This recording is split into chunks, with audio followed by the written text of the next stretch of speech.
Cyclone की संभावनाओं से लेकर के लगातार मैं इससे संबंधित सभी लोगों से संपर्क में था। भारत सरकार भी सतत राज्य सरकार के संपर्क में थी। साइक्लोन का नुकसान कम से कम हो, इसके लिए जो भी आवश्यक कदम उठाने चाहिए उसके लिए राज्य सरकार और केंद्र सरकार ने मिलकर के भरसक प्रयास किया। लेकिन उसके बावजूद भी करीब करीब 80 लोगों के जीवन हम नहीं बचा पाए। इसका हम सबको दुख है। जिन परिवारों ने अपना स्वजन खोया है उनके प्रति केंद्र सरकार, राज्य सरकार और हम सबकी संवेदनाएं हैं और इस संकट की घड़ी में हम उनके साथ हैं। संपत्ति का भी नुकसान काफी होता है, चाहे एग्रीकल्चर हो, चाहे पावर सेक्टर हो, चाहे टेलीकम्युनिकेशन हो, चाहे घरों का उजड़ जाना हो, अनेक प्रकार का, चाहे वो इंफ्रास्ट्रक्चर का हो, चाहे व्यापार जगत से लोग जुड़े हुए हो, चाहे खेती क्षेत्र से जुड़े हुए, हर किसी को नुकसान होता है।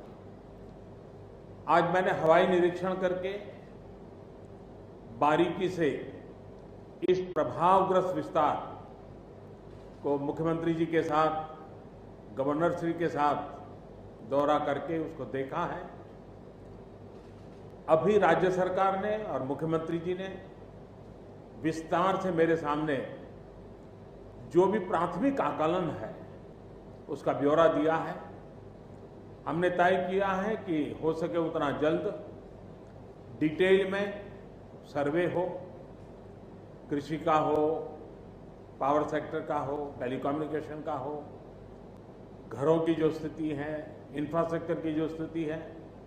केंद्र सरकार की तरफ से भी तत्काल एक टीम आएगी और वो टीम इन सभी क्षेत्रों में सर्वे करेगी और हम मिल करके रिहेबिलिटेशन हो, रिस्टोरेशन हो, रिकंस्ट्रक्शन हो, उसकी व्यापक योजना बना करके बंगाल की इस दुख की घड़ी में हम पूरा साथ देंगे, सहयोग देंगे और बंगाल जल्द से जल्द खड़ा हो जाए, बंगाल जल्द से जल्द तेज गति से आगे बढ़े, इसके लिए भारत सरकार कंधे से कंधा मिला करके काम करेगी और जो भी आवश्यकताएं होगी उन आवश्यकताओं को पूर्ण करने के लिए भारत सरकार के जो भी नीति नियम है उसका पूरी तरह उपयोग करते हुए पश्चिम बंगाल की मदद में हम खड़े रहेंगे। अभी तत्काल जो इस संकट की घड़ी में राज्य सरकार को कठिनाई न हो, इसके लिए एक एडवांस असिस्टेंस के रूप में 1000 करोड़ रुपया भारत सरकार की तरफ से व्यवस्था की जाएगी। साथ साथ जिन परिवारों ने अपने स्वजन खोए हैं उन परिवारों को प्रधानमंत्री राहत कोष से 2 लाख रुपया और जिन लोगों को इंजरी हुई है उनको 50,000 रुपये तक की सहायता देने का भी हम प्रधानमंत्री राहत कोष से करेंगे। पूरी दुनिया एक संकट से जूझ रही है। भारत भी लगातार कोरोना वायरस के खिलाफ लड़ाई लड़ रहा है। कोरोना वायरस की लड़ाई में जीतने का मंत्र और साइक्लोन में जीतने का मंत्र दोनों पूरी तरह एक दूसरे के ऑपोजिट है। कोरोना वायरस से लड़ने का मंत्र है जो जहां है वहीं रहे, जरूरत नहीं हो तब तक घर से बाहर न निकले और जहां भी जाए 2 गज की दूरी बनाए रखे। लेकिन साइक्लोन का मंत्र है कि साइक्लोन आ रहा है, जल्दी से जल्दी सुरक्षित स्थल पर आप शिफ्ट कर जाइए, वहां पर पहुंचने का प्रयास कीजिए, अपना घर खाली कीजिए। यानी दोनों अलग अलग प्रकार की लड़ाइयां एक साथ पश्चिम बंगाल को लड़नी पड़ी है। लेकिन उसके बावजूद भी ममता जी के नेतृत्व में राज्य सरकार ने भरसक प्रयास किया है।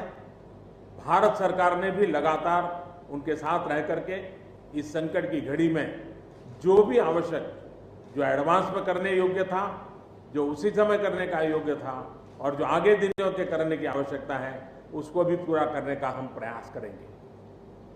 आज समग्र देश को जिनके लिए गौरव है, ऐसे राजा राम मोहन राय जी की जन्म जयंती है और उस समय मेरा पश्चिम बंगाल की इस पवित्र धरती पर होना मेरे मन को छूने वाली बात होती है। लेकिन संकट की घड़ी से हम जूझ रहे हैं, तब मैं तो इतना ही कहूँगा कि राजा राम मोहन राय जी हम सबको आशीर्वाद दें ताकि समयानुकूल समाज परिवर्तन के जो उनके सपने थे उनको पूरा करने के लिए हम मिल बैठ करके, मिलजुल करके एक उज्जवल भविष्य के लिए, भावी पीढ़ी के निर्माण के लिए समाज सुधार के अपने कामों को निरंतर जारी रखेंगे और वही राजा राम मोहन राय जी को उत्तम श्रद्धांजलि होगी। मैं मेरे पश्चिम बंगाल के सभी भाइयों बहनों को विश्वास दिलाता हूं कि संकट की घड़ी में पूरा देश आपके साथ है। भारत सरकार कंधे से कंधा मिला करके आपके साथ आने वाले सभी कामों में खड़ी रहेगी। इसी संकट की घड़ी के समय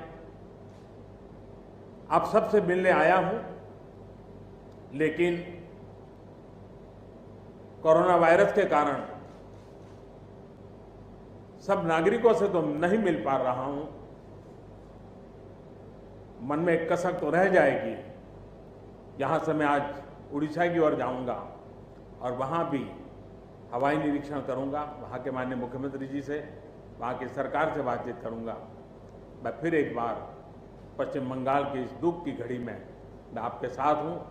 जल्द से जल्द आप इस संकट से बाहर निकले, इसके लिए मैं पूरी तरह आपके साथ रहूंगा। बहुत बहुत धन्यवाद। सब्सक्राइब कर लीजिए हमारा YouTube चैनल द फ्रंट और बेल आइकन दबाकर नोटिफिकेशन जरूर लीजिए।